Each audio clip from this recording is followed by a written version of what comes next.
자세한 내용 김종식 변호사 연결해서 알아보겠습니다. 안녕하십니까?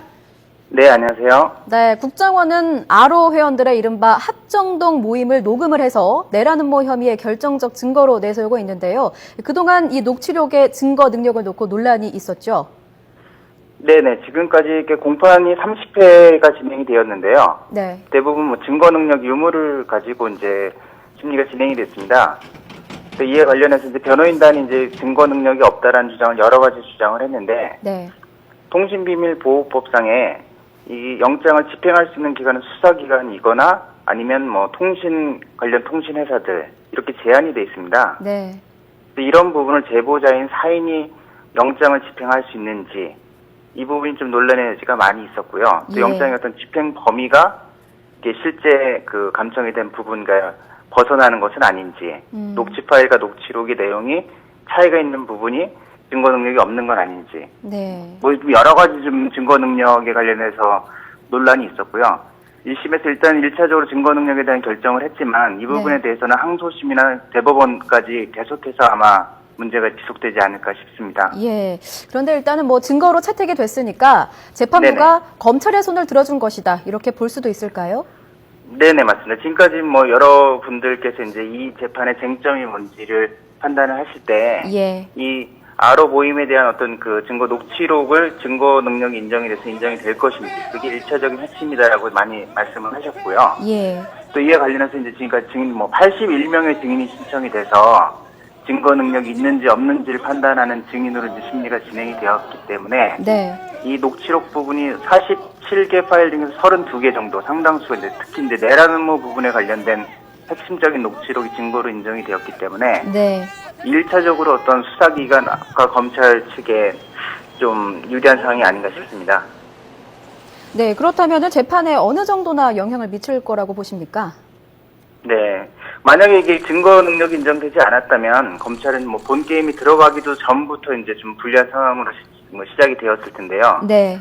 이제 증거 능력 인정이 됐기 때문에 증거 능력 인정된다 하더라도 뭐 그 자체로 이제 혐의를 인정될지와는 좀 별개의 문제입니다. 네. 증거 능력이 인정된 증거를 가지고 법원에서 증거 조사를 실시하고 그 증거 조사 결과 각 증거의 내용이 혐의 사실과 공소 사실과 부합하는지를 좀 별도로 판단한 절차가 있기 때문에요. 네. 이 부분에 대해서 또 상당한 법적 공방이 있을 것으로 생각됩니다. 예. 자, 그렇다면 이번 재판의 쟁점을 좀 간략하게 정리를 해 주실까요?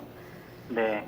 이 재판의 쟁점은 가장 중요한 아로의 실체가 무엇인지 예. 이 부분이 핵심이 될 것 같습니다.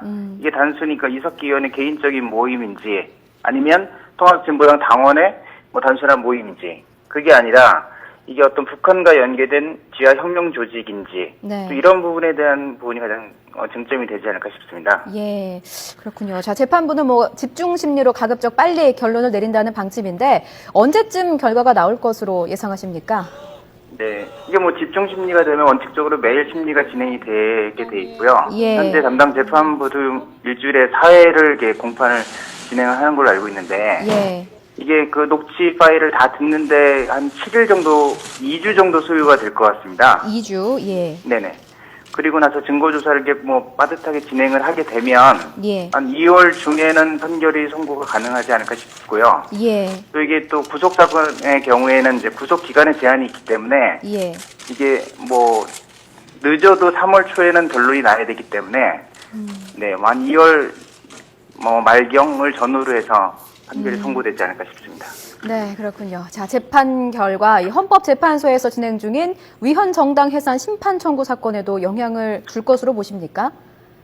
네네. 그 위헌정당 해산 심판의 어떤 요건 자체가 네. 정당의 목적 조직 활동이 민주적 기본 질서에 위배되는지 아닌지에 관련되어 있는데요. 네. 이게 만약에 이석기 등 피고인들의 어떤 내란 음모가 인정이 되고 또 2차적으로 이런 아로의 실체가 통진당의 하부 조직으로 인정이 돼서 예. 아로와 통합진보당의 어떤 동일시된다는 판단이 이어진다면 예. 정당해산 심판의 요건이 충족될 가능성도 있는데요.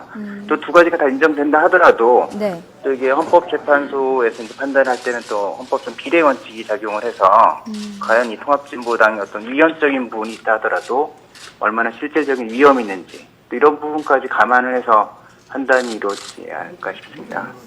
위헌정당 해산심판 청구 사건과 관련해서 현재에서는 아직까지 본격적인 재판이 시작되지는 않은 거죠? 네, 지난달에 1차 준비기일이 열렸고요. 예. 그러니까 1월 15일 날 다시 2차 준비기일이 예정이 되어 있습니다. 예. 이 두 번의 준비기일을 거치고 나면 이제 공개 변론을 진행을 하고, 이후에 이제 결정을 할 것 같은데요. 이게 네. 헌법재판소법상으로는 6개월 180일 이내 결정이 하도록 되어 있긴 하지만, 여러 가지 쟁점이 다양하기 때문에, 네. 그렇게 빨리 결정이 날 것 같지는 않고요. 상반기를 좀 지나거나 그 정도 결정이 있지 않을까 싶습니다. 네, 알겠습니다. 말씀 여기까지 듣겠습니다. 김종식 변호사였습니다. 고맙습니다. 네, 감사합니다.